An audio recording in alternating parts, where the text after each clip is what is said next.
वो है express 140 as the product of its prime factor और given that HCF 306 657 equals to 9 find the LCM of 306 and 657।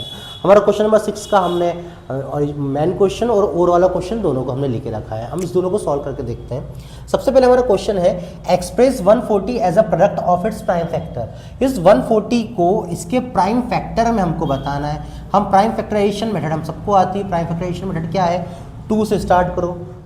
सबसे छोटा prime number क्या है? 2 से 14 आता है 7 बार में 0 दैट इज 70। 2 के डबल में 7 आता है, नहीं उससे छोटा 6 3 टाइम 1 इधर गया 10 आता है 5 टाइम्स। अब 2 से जाएगा क्या? नहीं जाएगा। 3 से करके देखें, 3 से जाएगा क्या? नहीं जाएगा। 4 से नहीं। 5 से देखें, 5 के डबल में 35 आता है, हाँ आता है कितनी बार में? 7 बार में। क्या भी 5 से जा रहा है? नहीं। इससे बड़ा प्राइम फैक्टर क्या आ गया? 7 से गया 1 बार में। तो 140 के जो प्राइम फैक्टर हुए वो क्या हुए? 2 × 2 × 5 × 7। मैं लिख सकता हूँ 2 × 2 × 5 × 7। दो बार है 2 की पावर 2 × 5 × 7। इसका और वाला क्वेश्चन देखें। Given that HCF 306 657 equals to 9 and find the LCM। देखो हमको HCF दिया है और LCM निकालना हो और वो दो नंबर दिए हुए हैं, तो हमारे पास एक फॉर्मूला होता है। वो हमारे पास फॉर्मूला क्या होता है? Product of 2 numbers equals to LCM into HCF। ये इसका सॉल्यूशन है और ये इसका सॉल्यूशन। कंफ्यूज मत होना बेटा, ठीक है। ये क्वेश्चन नंबर 6 का 140 वाले का सॉल्यूशन है और ये इसका सॉल्यूशन हम कर रहे हैं। इधर देखिए, product of 2 number equals to LCM into HCF। तो समझदार तो बहुत हो, आपको बन तो गया होगा वैसे ही क्वेश्चन, ठीक है। फिर भी हम करके देखते हैं कैसे करना है। प्रोडक्ट ऑफ 2 नंबर, 2 नंबर हमें क्या क्या दिया है? 306 गुणित 657 बराबर LCM हमको निकालना है, HCF हमको दिया हुआ है। आप जानते हैं हमको LCM निकालना है, जैसे LCM को अकेला छोड़ दें, बाकी 9 किसके पास लिया है। जैसे ही मैं 9 को इधर ले आता हूँ तो ये क्या होगा बेटा? नीचे आएगा क्रॉस मल्टीप्लिकेशन। क्या होगा? Cross multiplication. सबसे ज़्यादा बच्चे कंफ्यूज होते हैं ट्रांसफर और क्रॉस मल्टीप्लिकेशन में। तो हम कह सकते हैं, इसको लिख सकता हूँ 306 × 657 अपॉन 9।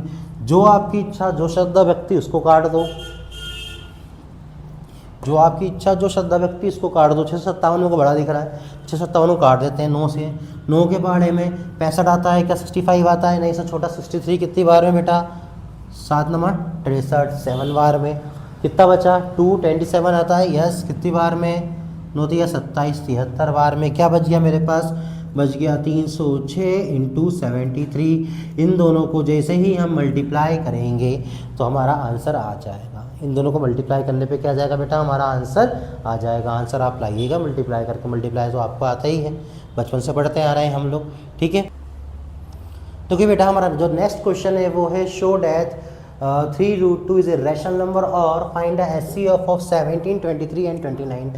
हमें ये प्रूफ करना है कि 3√2 क्या है? कि रैशनल नंबर है। सॉल्यूशन, सबसे पहले हमने माना let 3√2 is not a irrational number. हमने सपोज किया कि 3√2 जो है वो इरेशनल नंबर नहीं है। फिर हमने क्या मान लिया? Let 3√2 equals to A upon B where A and B are coprimes. A और B क्या है बेटा? को प्राइम नंबर है। And B not equals to 0, B 0 के इक्वल नहीं होना चाहिए। पर जैसे मैं इसको सॉल्व करूँगा तो मेरे पास क्या आएगा? √2 equals to A upon 3B। √2 equals to A upon 3B। अब ये √2 हमारा इरेशनल नंबर है, इससे पहले हम प्रूफ कर चुके हैं। और ये क्या है? A अपॉन 3B एक रैशनल नंबर है। क्या ऐसा हो सकता है कि रैशनल नंबर और रैशनल नंबर आपस में इक्वल हो? Thus our conclusion 3√2 is a rational number will not be true, ये ट्रू नहीं होगा कि 3√2 एक रैशनल नंबर है, इसलिए मैं कह सकता हूँ सो 3√2 इज अ इर्रेशनल नंबर।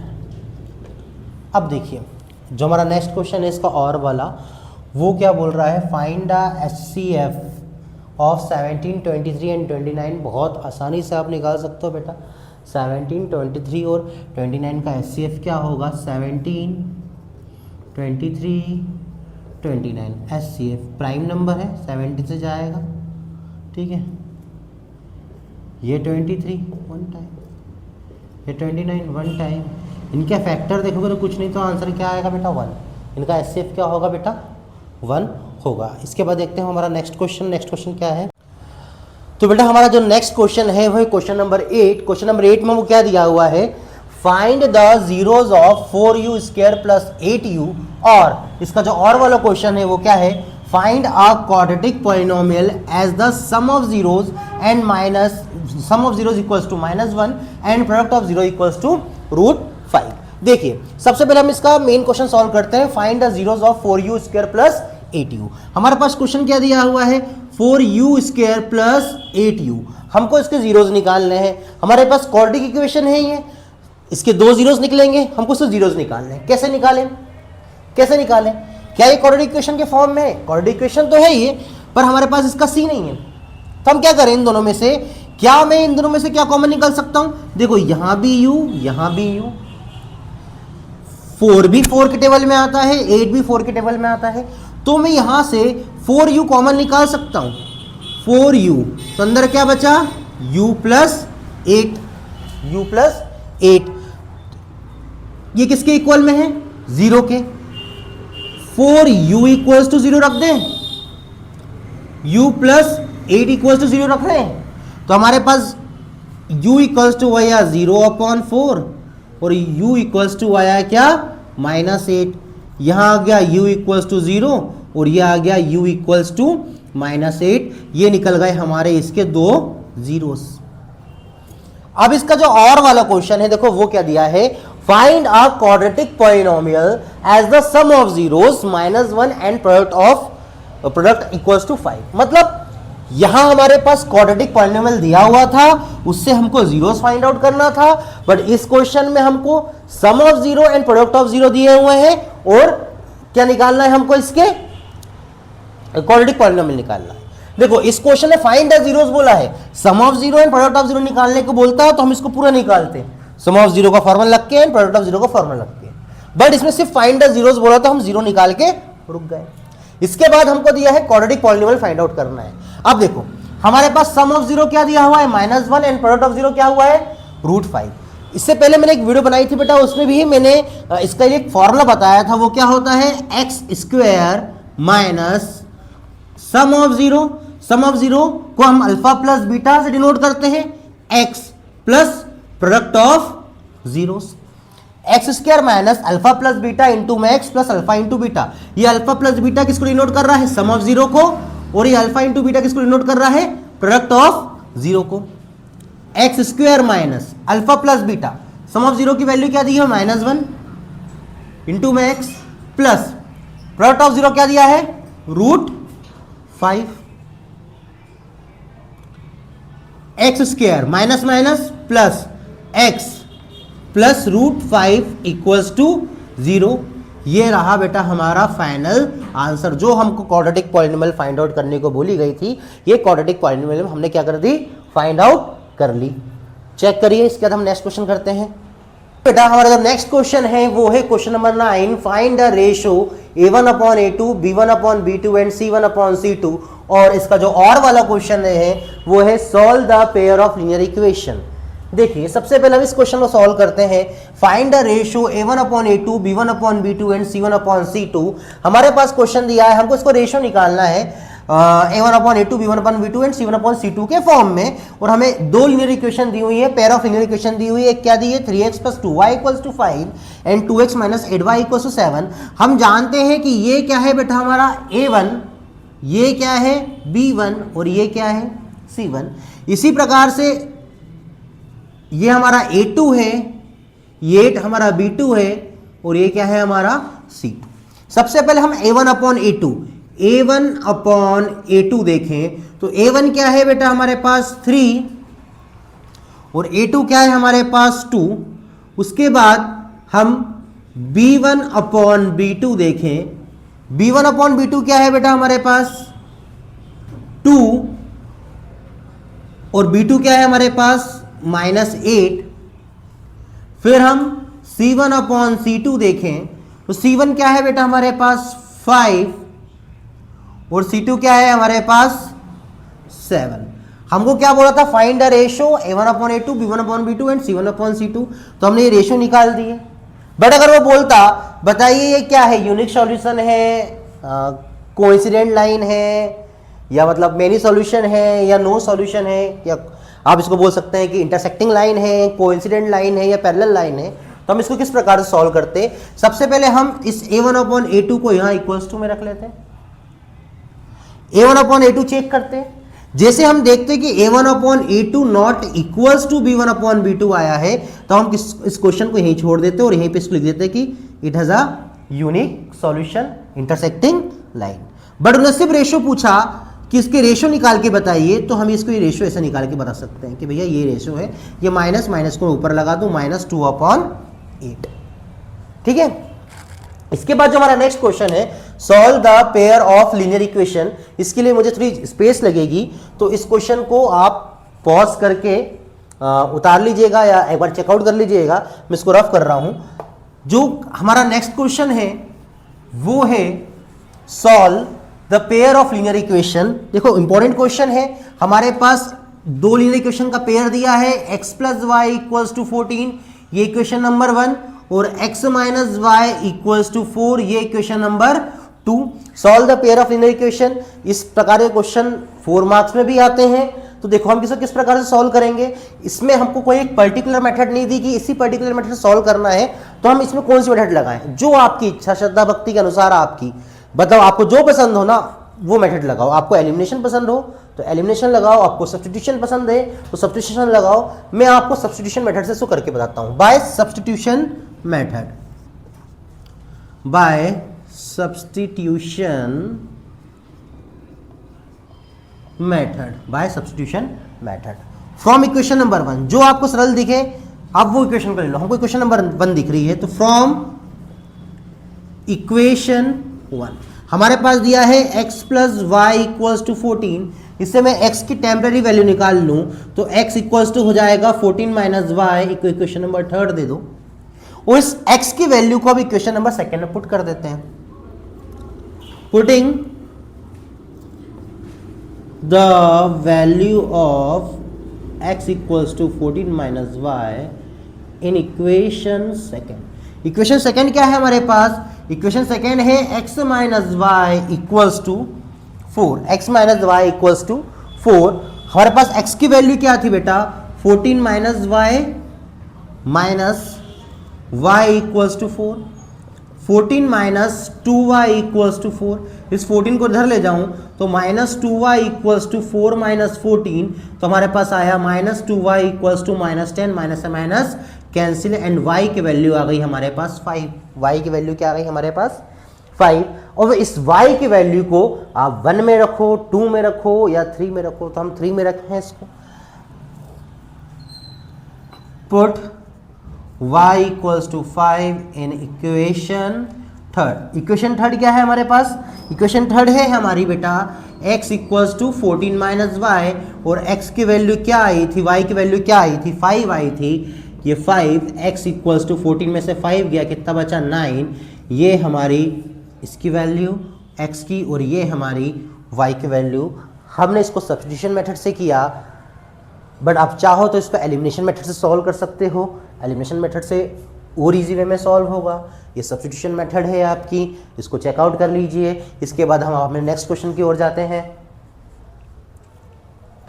हाँ तो बेटा हम आ चुके हैं हमारे क्वेश्चन नंबर 10 की ओर, और हमारा क्वेश्चन नंबर 10 क्या है हमारे पास, find the number of zeros और find the sum of zero polynomial x² - 3। देखो ध्यान से इस क्वेश्चन को देखो, नंबर ऑफ जीरोस निकालना है, मतलब इस ग्राफ पे जो इक्वेशन बन रही होगी, ये ग्राफ जिस इक्वेशन से बन रहा होगा, उस ग्राफ के कितने जीरोस हम निकाल सकते हैं, उस ग्राफ के कितने जीरोस हम निकाल सकते हैं।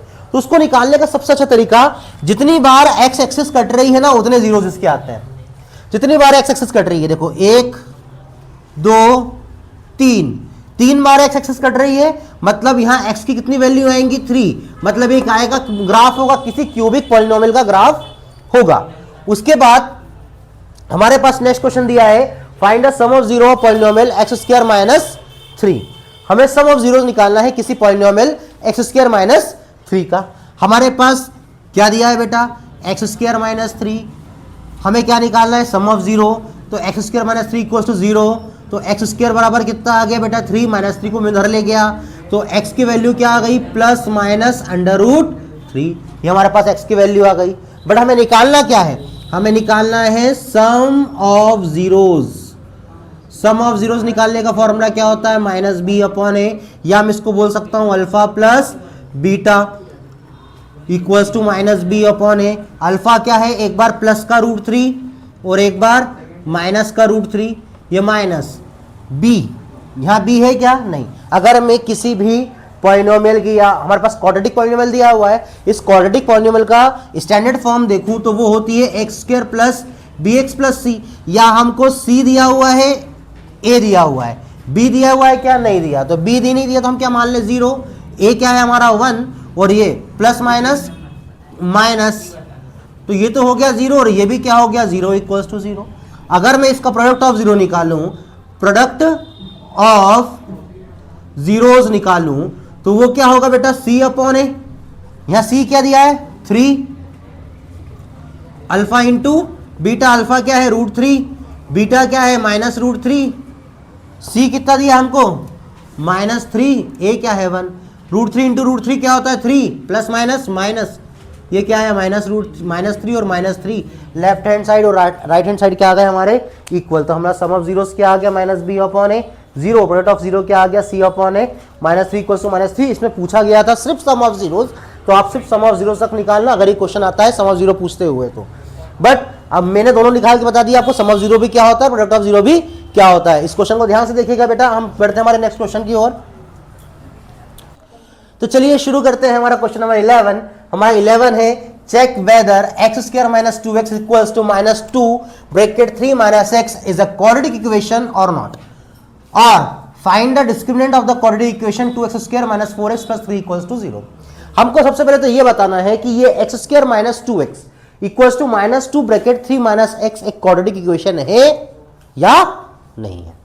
और सेकंड क्या बताना है हमको, इसका डिस्क्रिमिनेंट निकालना है, डी निकालना है। तो सबसे पहले फर्स्ट वाला सॉल्व करें। तो फर्स्ट वाला जो हमारे पास है वो है बेटा x square minus 2x equals to minus 2 bracket में 3 माइनस x। सॉल्व कर लो। लेफ्ट हैंड साइड को सॉल्व करने के लिए है ही नहीं, तो इसको as it is x square minus 2x, minus 2 का मल्टीप्लाई कर दूं 3 में तो हो जाएगा माइनस 6, माइनस 2 का मल्टीप्लाई होगा माइनस x में, तो minus minus plus 2 into x 2x।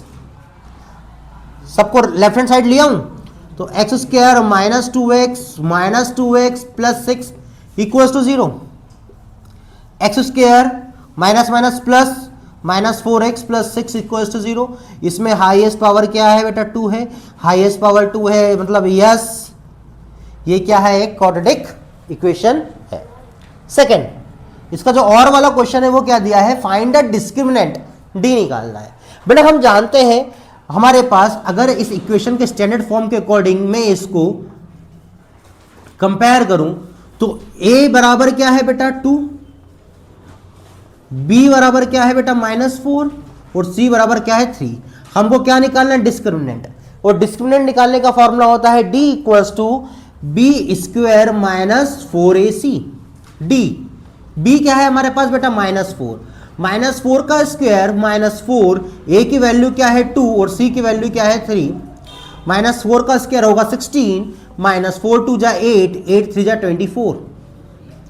हमारे पास क्या है बेटा -8, -8 मतलब b square -4ac less than क्या है 0, लेस देन क्या है 0। और जब ये लेस देन 0 है it's means it has no real roots, इसके अंदर क्या आएंगे, इमेजिनरी रूट आएगा। हमारे 3 प्रकार की कंडीशन होती है, ग्रेटर देन 0, इक्वल टू 0 और लेस देन 0। अगर ग्रेटर देन 0 की बात हुई तो it is a 2 real roots, equal to 0 है इट हैज 2 इक्वल रूट्स, 2 ही बराबर रूट्स होते हैं उसके, और लेस देन 0 है मतलब it has no real roots. तो इसको एक बार एक चेक कर लीजिएगा, फिर हमारा नेक्स्ट क्वेश्चन की ओर बढ़ते हैं। ये क्वेश्चन नंबर 11 था हमारा नेक्स्ट क्वेश्चन है क्वेश्चन नंबर 12, और क्वेश्चन नंबर 12 का जो क्वेश्चन है वो क्या है हमारे पास, find 10th term of the AP 2, 7, 12 और check whether 0, -4, -8, -12 dash dash dash in AP। सबसे पहले हम फर्स्ट क्वेश्चन को निकालें कि ये इस AP दी हुई है, इस AP की हमको 10वीं टर्म निकालनी है। हमें 2, 7, 12 डैश डैश डैश हमको 10वीं टर्म निकालनी है। हम जानते हैं ये फर्स्ट टर्म को हम क्या बोलते हैं, A, तो A क्या दिया है हमको 2। सबसे पहले सेकंड चीज हम क्या निकालेंगे, डिफरेंस D कैसे निकालेंगे, आगे वाली टर्म में से पिछली टर्म को माइनस कर दें। मतलब ये अगर A है तो ये A1 है तो ये A2 है। अगर मैं A2 में से A1 माइनस करूं इट्स मीन्स 12 में से 7 घटाऊं तो 5 आता है, और अगर मैं A1 में से A माइनस करूं 7 में से 2 घटाऊं तो 5 आता है। दोनों कंडीशन में हमारा डिफरेंस क्या आ रहा है 5, मतलब D की वैल्यू क्या है हमारे पास 5 है। और लास्ट हमको क्या बोला है 10वीं टर्म, मतलब n हमारा क्या हो गया 10। हमें फाइंड आउट क्या करना है n। हमारे पास नंबर ऑफ टर्म निकालने का जो फॉर्मूला होता है वो क्या होता है बेटा, an equals to a plus n minus 1 into d. हमको 10वीं टर्म निकालनी मतलब a10 निकालना है। a की वैल्यू क्या है हमारे पास 2 है, n हमें 10 दिया हुआ है, d हमारे पास 5 है। 2 प्लस 10 में से 1 गया बेटा हमारे पास आता है 9, और 9 इंटू 5 होता है बेटा 45, और 45 और 2 होता है बेटा हमारे पास 47। मतलब आपकी इस AP की जो 10वीं टर्म है ना बेटा वो क्या है 47। अब इसी प्रकार से हम क्वेश्चन नंबर, इसकी मतलब और वाले क्वेश्चन को देखें। हमको देखना है कि ये AP है या नहीं है। अच्छा, कोई भी सीरीज AP कब होगी, जब उसका डिफरेंस क्या होगा, सेम होगा। तो इस सीरीज में हम देखें क्या ये AP है या नहीं है, तो इसका हमको डिफरेंस निकाल के देखना पड़ेगा। तो ये हमारे पास दिया है 0, -4, -8, -12, ये A हो गया, ये A1 हो गया, ये A2 हो गया, ये A3 हो गया। हम D निकाल के देखें, A3 में से A2 माइनस करूं तो A3 क्या है बेटा -12, और -12 में से -8 माइनस करूं तो -12 माइनस माइनस +8 और प्लस माइनस -4। इसी प्रकार से हम रिचेक करने के लिए A2 में से A1 माइनस करते हैं। एक बार फिर से चेक करें तो A2 माइनस A1 में से A1 माइनस किया, तो A2 में से A1 माइनस किया तो हमारे पास A2 की वैल्यू -8 है, माइनस A1 क्या है हमारे पास -4। तो बेटा ये -8 माइनस माइनस होता है +4, और -8 में से +4 जाता है तो हमारे पास -4 बचता है। बेटा यहाँ भी -4 और यहाँ भी -4, मतलब हमारा D दोनों कंडीशन में क्या आया -4 आया। और D अगर दोनों कॉमन डिफरेंस सेम है, और कॉमन डिफरेंस सेम है तब हम इसको कहेंगे कि ये एक AP है, अदरवाइज ये एक AP अर्थमेटिक प्रोग्रेशन नहीं होगी। मतलब इसका आंसर क्या होगा, यस। इसका आंसर क्या होगा, yes, it is an AP। ये क्या है, एक AP। ठीक है बेटा, अब इस क्वेश्चन को एक बार देख लीजिए। इसका हम करते हैं हमारा क्वेश्चन नंबर 13। बेटा हमारे पास जो नेक्स्ट क्वेश्चन है वो क्वेश्चन नंबर 13 वो है right the statement of basic proportionality theorem, या BPT थ्योरम या थेल्स थ्योरम। या तो आपको नाम से आएगी बेसिक प्रोपोर्शनलिटी थ्योरम या थेल्स थ्योरम। क्या अगर आपको आ गया कि राइट द स्टेटमेंट, तो हमको सिर्फ स्टेटमेंट लिखना है। ये स्टेटमेंट मैंने ऑलरेडी आपके यहाँ लिख दिया है, मैं आपको उसको स्टेटमेंट को समझाता हूँ। और इसके बाद इसके और वाला क्वेश्चन क्या दिया हुआ है, if in triangle ABCD parallel BC then find EC। A equals to 1 centimetre दिया है, AD इक्वल्स टू 1.5 दिया है, DB इक्वल्स टू 3 दिया है। हमको EC फाइंड आउट करना है, देन इसके बाद हम इसको समझेंगे। देखो सबसे पहले हम बात करते हैं, if a line drawn parallel to one side of a triangle to intersect the other two sides in distinct point, then the other two sides are divided in the same ratio। Question क्या बोल रहा है या theorem क्या बोल रही है, इसका स्टेटमेंट क्या है। If a line drawn parallel to one side of a triangle, सबसे पहले हम एक ट्रायंगल बनाते हैं, इससे आपको इस स्टेटमेंट को समझने में आसानी मिलेगी। हमने एक ट्रायंगल बनाया, उसमें क्या बोला, if a line drawn parallel to one side of a triangle, triangle की किसी एक साइड से एक पैरेलल लाइन ड्रॉ कर दो। ट्रायंगल की किसी एक साइड से एक पैरेलल लाइन ड्रॉ करो, तो हमने इस साइड से एक पैरेलल लाइन ड्रॉ कर दी है। फिर उसने क्या बोला, one side of a triangle to intersect the other two side, जो कि दो साइड, बाकी की दोनों साइड को क्या कर रही है, इंटरसेक्ट कर रही है किसी पॉइंट पर। Then the other two sides are divided in the same ratio, मतलब ये और ये और ये जो रेशोज है ना, ये आपस में, ये रेशो और ये रेशो आपस में इक्वल होगा, ये साइड और ये साइड के रेशो आपस में इक्वल होंगे। कुल मिला के हमको ये बोलना चाह रहा है कि ये जो साइड्स है सेम रेशो में डिवाइड होती हैं, ये जो साइड्स है सेम रेशो में क्या होती हैं, डिवाइड होती हैं। ये होता है इस थेल्स थ्योरम का स्टेटमेंट का एक्सप्लेनेशन। अब इसका और वाला क्वेश्चन हम करते हैं। देखो इसका और वाला क्वेश्चन हम कैसे करेंगे, इसको हमको मिटाना पड़ेगा। देखो, अरे प्रभु, देखो इसका और वाला क्वेश्चन क्या है, इसका और वाला क्वेश्चन है इफ इन ट्रायंगल एबीसी, ये ट्रायंगल है हमारे पास एबीसी जिसमें डी पैरेलल बीसी है, ये डी पैरेलल बीसी है, देन फाइंड ईसी, हमको ईसी निकालना है। बेटा हमको दिया क्या हुआ है, गिवन क्या दिया हुआ है, गिवन है हमारे पास कि डी ई है जो पैरेलल है बीसी के। हमें प्रूफ क्या करना है, हमें प्रूफ करना है कि ये ईसी की वैल्यू फाइंड आउट करो, सॉरी प्रूफ नहीं करना, हमको ईसी की वैल्यू फाइंड आउट करना है। हम जानते हैं बाय थेल्स थ्योरम, आप थेल्स थ्योरम समझोगे जब आपको समझ में आएगा ये मैं क्यों लिख रहा हूं।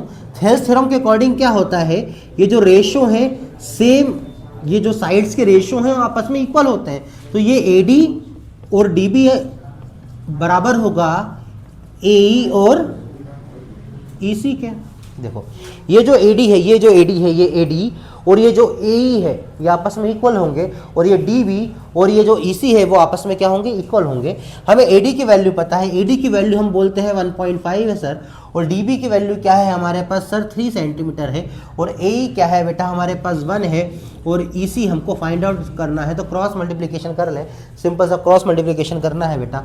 तो ईसी इक्वल्स टू क्या आ जाएगा, 3/1.5। अब EC equals to, sorry EC है, ईसी इक्वल्स टू 3/1.5।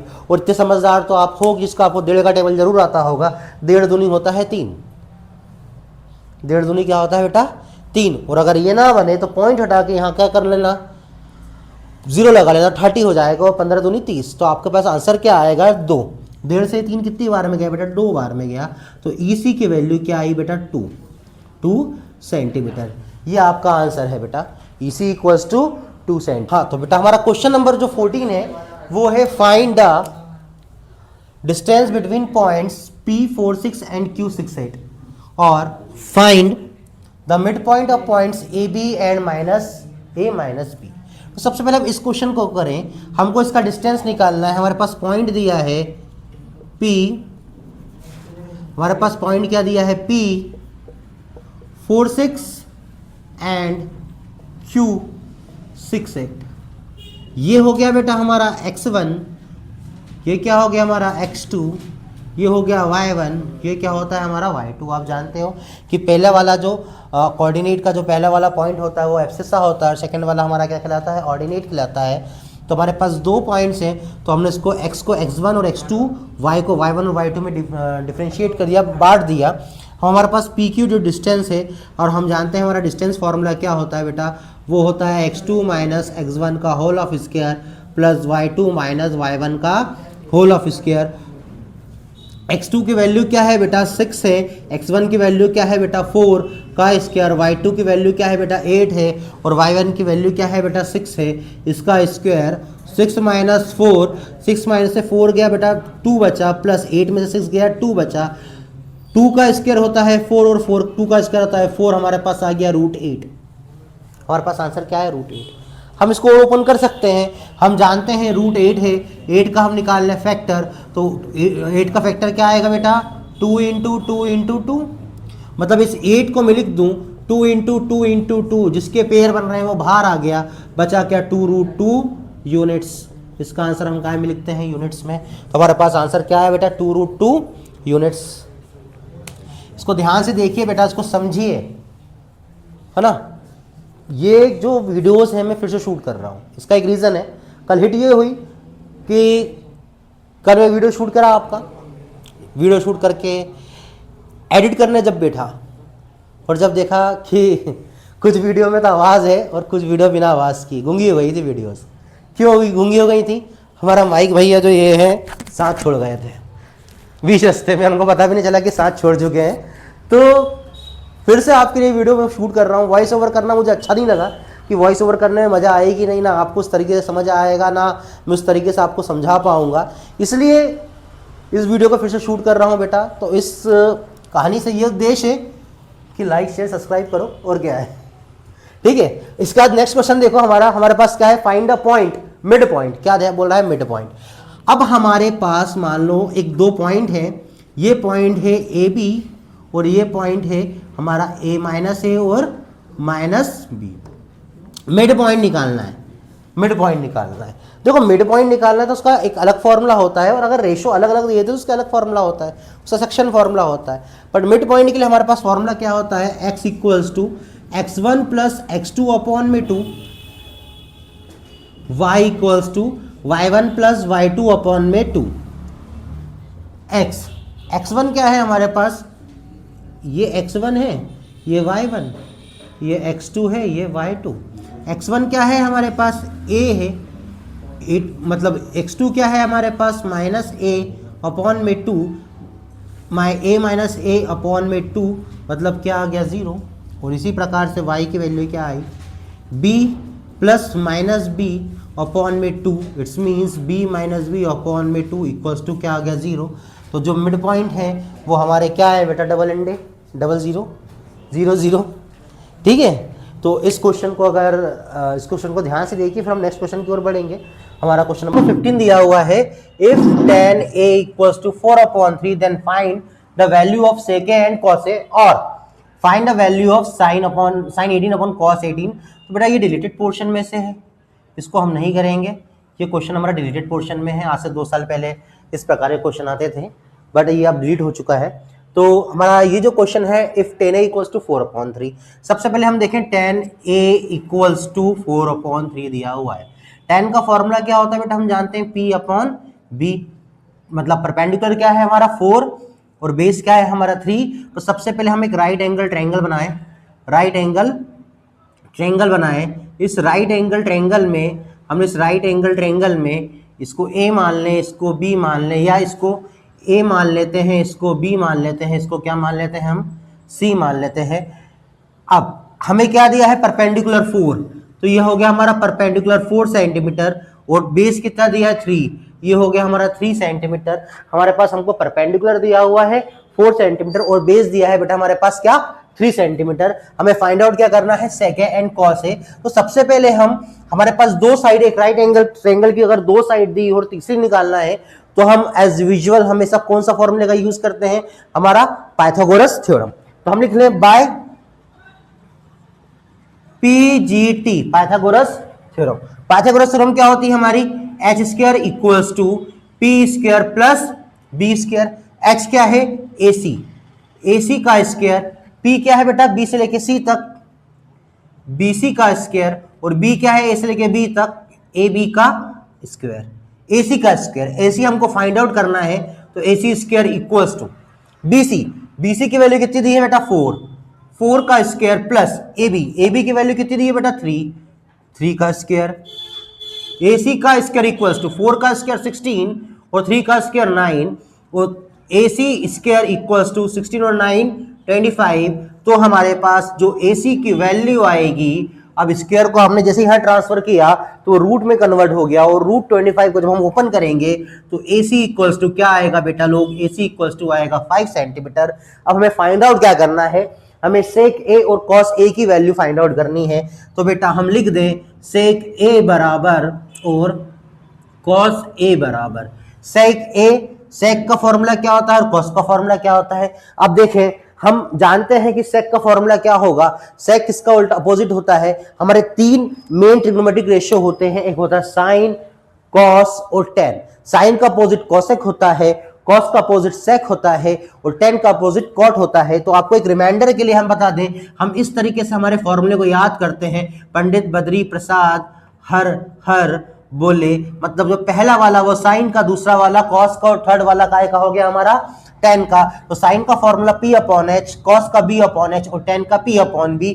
हमारे पास sec पूछा है, तो sec किसका अपोजिट होता है बेटा, cos का अपोजिट होता है, तो इसका फॉर्मूला अपोजिट कर दूं तो h अपॉन b, और ये का फॉर्मूला क्या हो गया, b अपॉन h।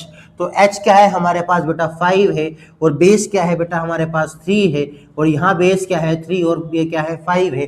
तो बेटा ये हमारे पास वैल्यूज आ गई हैं। हमारे क्वेश्चन नंबर 15 को हमने इजी तरीके से, बहुत आसान तरीके से सॉल्व कर लिया, क्योंकि अब मैथ्स लगेगा आसान, क्योंकि यही है मैथ्स वैरागी की पहचान। एक टैगलाइन बन गई है, और यही टैगलाइन अब आपको हर वीडियो में मिलेगी, परेशान मत होना, है ना। तो देखिए इस क्वेश्चन को, एंड फिर हम नेक्स्ट क्वेश्चन की ओर बढ़ते हैं। क्वेश्चन नंबर 16, ये देखिए क्वेश्चन नंबर 16 है ये क्वेश्चन, ये भी क्वेश्चन। अब सबसे पहले मैं क्वेश्चन नंबर 16 पढ़ता हूं। 2 players Sangeeta and Reshma play a tennis match. It is known that the probability of Sangeeta winning the match is 0.62. What is the probability of Reshma winning the match? बड़े बहुत ही अलग topic है, 9th में आप लोगों ने पढ़ा नहीं है। बहुत अलग टॉपिक है, प्रोबेबिलिटी पढ़ने में मजा भी आती है और सरल टॉपिक भी है। और इसका और क्या है, ए bag contain 3 red ball and 5 black ball, A ball is drawn at random from the bag, what is the probability that a ball is drawn is red. तो पहले क्वेश्चन पहले हिंदी में समझाता हूं। 2 प्लेयर है संगीता और रेशमा, वे एक टेनिस मैच खेल रहे हैं। It is known at the probability of Sangeeta winning the match is 0.62। Sangeeta के मैच जीतने की प्रोबेबिलिटी 0.62 है, तो what is the probability of Reshma winning the match. तो रेशमा के मैच जीतने की प्रोबेबिलिटी क्या होगी। तो बेटा सिंपल सी चीज है, हम जानते हैं, मान लो संगीता की प्रोबेबिलिटी है जीतने की, इसको मैं पी ए मान लूं, ये कितनी है 0.62, और रेशमा की जीतने की प्रोबेबिलिटी को मैं पी बी मान लूं, ये हमको फाइंड आउट करना है। हम जानते हैं किसी भी श्योर इवेंट की जो प्रोबेबिलिटी होती है वो 1 होती है, किसी भी श्योर इवेंट की जो प्रोबेबिलिटी होती है वो 1 होती है। इन दोनों की कंबाइन जो प्रोबेबिलिटी जीतने की होगी वो 1 होगी, वो 1 होगी। तो मैं लिख सकता हूं कि P A plus P B equals to 1। P A हमको कितना दिया है 0.62 plus P B equals to 1। P B निकालना है, 1 में से क्या माइनस कर दूं 0.62, और 1 में से जब 0.62 माइनस करोगे तो आपके आंसर आ जाएगा। माइनस आप कर सकते हो, माइनस कर लोगे ना बेटा, कि मैं करके बताऊं, कर लेना, जितना भी आएगा। कितना बचा है 0.62, 8 70 और 30 38, 0.38 आएगा। ठीक है, तो ये होती है प्रोबेबिलिटी, किसी भी चीज़ की होने की प्रोबेबिलिटी हमेशा 1 होती है। और अगर आपको एक दी हुई है दूसरी निकालना, तो बेझिझक 1 में से माइनस कर दो। हमको संगीता की जीतने की प्रोबेबिलिटी 0.62 दी थी, और रेशमा की पूछी थी रेशमा की जीतने के चांस कितने हैं, तो रेशमा के जीतने के चांस निकालना तो 1 में से माइनस कर दे। ठीक है, ये क्वेश्चन देखो, इसके नेक्स्ट वाला, ये बहुत ही बढ़िया क्वेश्चन है। ए बैग कंटेन 3 रेड बॉल, एक आपके पास एक बैग है, उस बैग के अंदर 3 लाल बॉल है, 5 ब्लैक बॉल्स है। A ball is drawn at random from the bag, what is the probability. उस बैग को तुम्हारे सामने ले जाया गया और आपसे बोला भैया यूं हाथ डालो उसमें और एक बॉल निकाल लो। एक बैग है, उसके अंदर 3 रेड बॉल है, 5 ब्लैक बॉल है, और आपको बोला कि इस बैग में हाथ डालो और एक बॉल निकाल लो। तो बताओ कि रेड बॉल आने की प्रोबेबिलिटी क्या है। अब जरूरी थोड़ी नहीं है कि आप हाथ डाल के निकालोगे तो रेड बॉल ही आएगी, जरूरी थोड़ी नहीं है कि ब्लैक बॉल आएगी, या तो रेड या तो ब्लैक, है ना। आप पर आपको पता होगा क्या, नहीं, तो वही हमको निकालना है कि रेड बॉल आने की प्रोबेबिलिटी क्या है। तो सबसे पहले तो हमारे पास रिजल्ट कितने बन रहे हैं, इसको देखो, इसका सॉल्यूशन हम कैसे करें।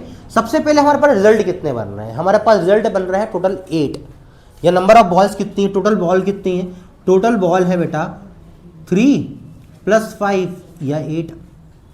टोटल बॉल कितनी है हमारे पास 8, मैं से लिख दूं टोटल बॉल्स कितनी हो गई 3 + 5 = 8। रेड बॉल की प्रोबेबिलिटी निकालनी है, रेड बॉल कितनी है हमारे पास 3। अब देखो हमारी जो प्रोबेबिलिटी निकालने का जो फॉर्मूला होता है वो हम जानते हैं क्या होता है, number of favourable outcome upon total number of outcome. Number of favourable outcome क्या आना चाहिए, रेड, तो रेड बॉल कितनी है आपके पास 3, टोटल नंबर ऑफ आउटकम कितने रिजल्ट है हमारे पास 8, तो हमारा आंसर क्या आ गया 3/8। तो मतलब रेड बॉल आने की प्रोबेबिलिटी क्या है बेटा 3/8 8। प्रोबेबिलिटी क्वेश्चन है, बहुत अच्छे क्वेश्चन आते हैं, इनको बहुत अच्छे से देखिएगा, बहुत अच्छे से करिएगा। तो सरल क्वेश्चन आते हैं, इजी, आपको 2 नंबर 3 नंबर में अगर आएंगे तो देखिए जरूर जाएंगे 2 नंबर 3 नंबर। ठीक है बेटा। नंबर 17 है वो देखिए, a die is thrown once, find the probability of getting a prime number. आप लूडो खेलते हो, लूडो में एक बात बताओ, प्राइम नंबर आने की प्रोबेबिलिटी क्या है? आप बोलोगे सर लूडो में प्राइम नंबर आने की प्रोबेबिलिटी, सबसे पहले हम टोटल नंबर ऑफ आउटकम बोले। टोटल नंबर ऑफ आउटकम मतलब कितने रिजल्ट आ सकते हैं। अगर मैं देखूं तो मेरे पास आ सकता है 1, मेरे पास आ सकता है 2, मेरे पास आ सकता है 3, मेरे पास आ सकता है 4, मेरे पास आ सकता है 5 और मेरे पास आ सकता है 6। मतलब टोटल कितने रिजल्ट है हमारे पास? 1 2 3 4 5 6, टोटल हमारे पास 6 रिजल्ट आ सकते हैं। हमें क्या लाना है? प्राइम नंबर, मतलब number of favourable outcome, number of favourable outcome, favourable outcome, ये फेवरेबल आउटकम। अब व्हाट इज प्राइम नंबर? हम प्राइम नंबर की ओर बढ़े कि प्राइम नंबर क्या क्या होता है। क्या 1 हमारा प्राइम नंबर है? नहीं है। 2 हमारा प्राइम नंबर है? यस। एक 2 हमारा प्राइम नंबर है, एक 3 हमारा प्राइम नंबर है और एक 5 हमारा प्राइम नंबर है। मतलब इसके अंदर कितने प्राइम नंबर है? 3, 2, 3 और 5। तो फेवरेबल आउटकम कितना आ गया? 3। अब हमें इसकी प्रोबेबिलिटी निकालना है, तो P, प्रोबेबिलिटी निकालने का फॉर्मूला क्या होता है बेटा? वो होता है number of favourable outcome upon total number of outcome. Favourable outcome कितना है बेटा? 3। टोटल आउटकम कितना है? 6। 3 से गया 1/2, तो आपका आंसर क्या आ गया बेटा? 1/2। इसी प्रकार से इसका और वाला क्वेश्चन देखें। हमारा क्वेश्चन क्या है? A box contain 5 red 8 white and 4 green marbles. आप कंचे खेलते हो? कंचे मार्बल, तो 5 रेड मार्बल है, 8 व्हाइट मार्बल है और 4 ग्रीन मार्बल है एक बॉक्स के अंदर। 1 marble is taken out of the box at random. मान लो आप नक्का दूरी तिरी चौवा खेल रहे हो, आप मान लो आप नक्का दूरी खेल रहे हो, लगाए नक्का दूरी तिरी चौवा, लाओ सर क्या आया बताओ हमको। तो बेटा 5 रेड 8 व्हाइट और 4 ग्रीन मार्बल है। टोटल नंबर ऑफ मार्बल कितने हो गए हमारे पास? इसका सॉल्यूशन अपन यहां करते हैं। हमारे पास आ गया टोटल नंबर ऑफ मार्बल। कितने मार्बल हैं बेटा? देख लो। ठीक है, टोटल नंबर ऑफ मार्बल कितने हैं अपने पास? रेड कितना है बेटा? रेड हमारे पास 5 है। वाइट कितना है? वाइट हमारे पास 8 है। और ग्रीन कितना है? ग्रीन हमारे पास कितना है? 4 है। तो कितने हो गए? 5 + 8 + 4, 8 4 12, 12 और 5 17। टोटल कितने मार्बल हो गए हमारे पास? 17। Find the probability of getting a white marble. आप जब उस बॉक्स में हाथ डालते हो तो बताइए व्हाइट मार्बल आने की प्रोबेबिलिटी क्या है? व्हाइट मार्बल आने के चांस क्या है? व्हाइट मार्बल कितना है हमारे पास? व्हाइट 8। टोटल कितना है? 17। फेवरेबल कितना है? 8। तो हमारा फॉर्मूला हम जानते हैं, P number of favourable outcome upon total number of outcome. Number of favourable outcome कितना हो गया बेटा? 8। टोटल कितना है? 17। डिवाइड हो रहा है क्या? नहीं हो रहा। मतलब हमारा जो व्हाइट मार्बल आने की जो प्रोबेबिलिटी है बेटा, प्रोबेबिलिटी है वो कितनी है? 8/17, 8/17। तो बेटा ये था आपके पास क्लास 10 ईयर 2003 पेपर का फर्स्ट पार्ट हमारा कंप्लीट होता है। इस फर्स्ट पार्ट के अंदर हमारे पास पूरी एक्सरसाइज प्लस 2 नंबर के सारे क्वेश्चन हमने कवर अप किया है। और अगर आपको पार्ट 2 चाहिए तो प्लीज कमेंट में लिखिएगा पार्ट 2 सर, तो मैं इसका पार्ट 2 भी दूंगा और 2-3 दिन में पार्ट 2 बना के डाल भी देंगे हम इसका वैसे भी। और प्लीज अगर आपको वीडियो समझ में आए, अच्छा लगे, लाइक शेयर एंड सब्सक्राइब, क्योंकि टैगलाइन याद है ना, अब मैथ्स बनेगा आसान, क्योंकि यही है मैथ्स वैरागी की पहचान। तो याद रखिएगा। Thank you. जय हिंद, जय भारत, जय श्री राम।